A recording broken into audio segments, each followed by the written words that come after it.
if nobody else has a question, I mean, marketing is going to be different from one business to the next. So, if you have a gas station, I mean, you might want to find someone that maybe owns a gas station and reach out to maybe gas station owners from like here to Arizona to try and sell a gas station. Or if you have a manufacturing or a wholesaler or a retailer, it's got to be different marketing. Does everybody do different marketing for different properties, or is it, it's all the same, you know, listed on BizBuySell, put a nice brochure together and have that as a download attachment, or do you guys have different strategies for different businesses?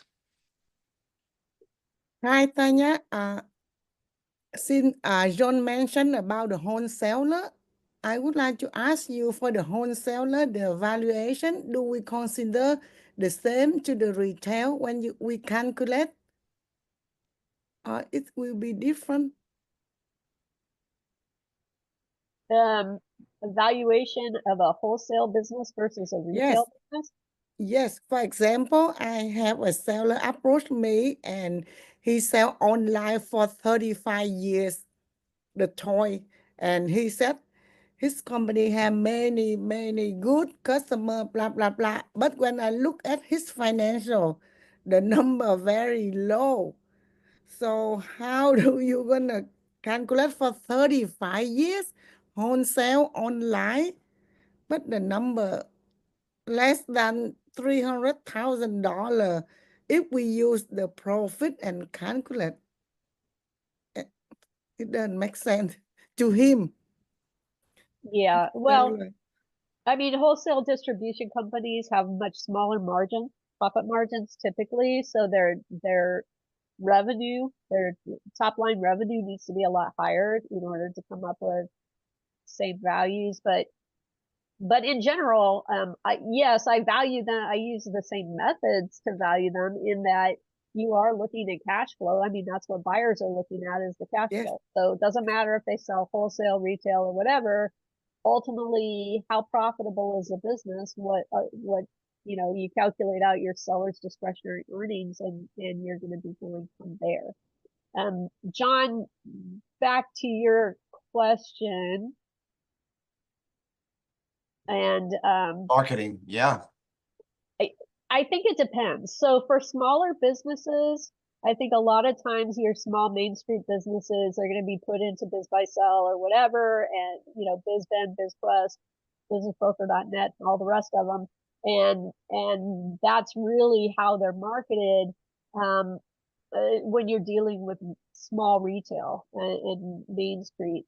But like you said, if you're dealing with manufacturing, or you're dealing with some type of a wholesale distribution or other types of businesses, then you might use additional strategies. So I don't think it's a one size fits all. I think it does depend on the different, the business that you're marketing, what industry it's in, who might be the right type of buyer, because also you have different types of buyers, right? You have individuals, entrepreneurs, you have family offices, you have private equity firms, you have search funds, and then you have strategic buyers or competitors, people in the same industry that might be looking for, for a new product line, synergistic product lines and things like that. So depending on, if the business is a small Main Street business that's generating $400,000-$500,000 in gross annual revenue, you're probably not, you're not going to deal with family offices, search funds. It's too small for that. So it narrows the scope of the buyers that would be interested. But as also, the other thing about private equity though is when they have a platform company, like there's a lot of pegs right now that are doing roll-ups in the like HVAC and plumbing and electrical contractors in that space. And so if they already have a platform company, then they may be interested in a business that's doing 250 250,000 in EBITDA and up, they might be interested in acquiring that as an add-on to their existing platform. Okay, so it just, yeah, it depends. But your marketing is gonna change depending on the business that you have listed. Can Okay, we, I'm go sorry, ahead. that was really good. Thank you, Tanya. I was just wondering if what would be those different channels? I mean, so for example, an example that I had recently with a friend who got a listing for a gas station. It was the, business enterprise as well as the real property. It was the whole, the whole business and the real estate. And so he had it on the market for a while and he could not find the right buyer. So he ended up getting a list from a vendor that was of all owners of gas stations in California and Arizona and Nevada. Yep. And he sent out this one postcard about this particular offering. And he ended up getting an offer and they closed the deal with an operator out of Arizona. Nice. Right. So I'm just wondering, and I was just thinking this morning, I've got a listing that may be coming up. It's not in the bag yet, but I'm just trying to build that runway if and when I take this listing. And this will be my first listing where I'm taking the actual business and the real estate together. Huh? And this is a wholesale glass glazing company. And so my thinking is, I'm going to be looking for either a strategic buyer that wants to probably buy their mailing list of what they have for clients, probably their location because, where they're located. And then I'm thinking maybe this buyer wants some skilled labor, but I was thinking they don't need any skilled labor. I mean, you're basically wholesaling the materials. It's just resourcing the products, having the supply on hand, and then distributing it out to different,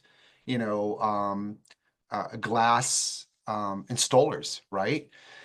So my thinking is how would I go out? How would I, market it? So I know BizBuySell is a go-to, but I'm just wondering if somebody else would do something different to actually market a wholesale business than your traditional just BizBuySell.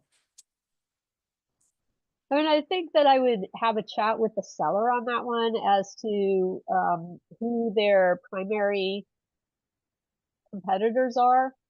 And also, is there an East Coast company that may want a West Coast presence? Because sometimes companies can expand through acquisition much faster than they can expand organically. That's true. So you may be able to find somebody, or, like you said, with the gas station, was an Arizona operator that ended up buying it in California. You may find a similar wholesale business that is in Arizona, Nevada, Utah, or somewhere even in the Midwest that wants a location in California for whatever reason. Maybe they have clients in California, or they want more clients in California. And that's why I mentioned that gas station scenario. And I was just wondering if there's any other ways or methods that we would go out there to find these buyers. I mean, one is, reaching out to existing businesses if they want to expand or consider this location and this wholesaler. I know it's the BizBuySell, LoopNet's, website. So I'm just wondering if there's any other methods. Like, do you pick up the phone and call people, like, other wholesalers to see if they're interested? But, you don't want to give too much away because if it's a competitor, they might just be only interested in, finding out what they've been doing. And so I'm just wondering if anybody else has any feedback to marketing. Anybody else? I mean, are you part of EXP, John? I am not, no. Oh, I see. Okay. because, you know, within EXP, we have an internal kind of network that you can, you know, pitch to and talk to. That's one way. That is true. That is very true. I do like that, but I was in a corporate environment and yeah, I just wasn't into that. Well, I think that with this type of business, because of the networks, I was with another brokerage for like 12 years, a huge one, Keller Williams. And switching over, I thought I'd never do that because I thought the logo was not that pretty. I'm about presentation anyway, but seeing the enormous networks, it's like, I mean, there's so much. And so I even ended up getting some industrial in Mexico. And, you know, before in Cal Williams, I couldn't even touch anything international. So you've got international networks, you've got people wanting to, that from Dubai wanting to buy businesses in the United States. There's just so much going on. And, you know, sometimes you got to look at the whole picture rather than, you know, it was about me, it was like ego and the Keller Williams and the pretty red. And no, it was about my business and my clients. And so it expanded. And so now, you know, we're going to be doing a networking with people out of Dubai. All these other countries want to deal with American brokers and agents. They don't want to deal with their country agents. So that's there's big opportunities. And so that's within the States also. You know, you partner, you've got colleagues, and the referral system is tremendous, and everyone has ideas and how they've done theirs. And so, you know, like this phone call here today is one at on a smaller level. I mean, smaller because there's fewer people, but I was amazed with all the groups, and I'm still haven't connected with everybody because it's just so many. The day's so short now. And so on marketing, it has to be with letting everybody know what you have, your product, and learning how, you know, and also there may be magazines for wholesaling companies, you know, put it in there. It's worth paying the 300 a month, you know, whatever. I did that with my mobile home park that I got. And, you know, it's people looking for that type of product because they know, you know, their family's done those and they want to add to their inventory. So that's what I have seen and how I've learned. And it was about the networking and the opportunities to let everybody know what you have. And there might be somebody that they have that's ready to go with some cash. Oh, that's really good. Mhm. Thank you for the insight, Mary. Are you still with Keller Williams? No.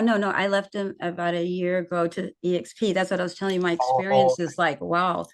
okay. I didn't want to come because you know, it was silly. I thought the logo was ugly with EXP and I didn't know what that stood for. And I went, oh no.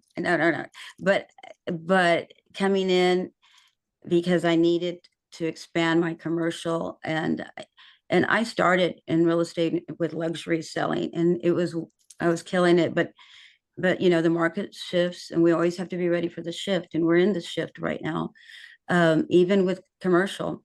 And so I came from a little community on the border because of my ex-husband's position. He was a federal agent, so I had to live the border. So I learned there, and I learned every product.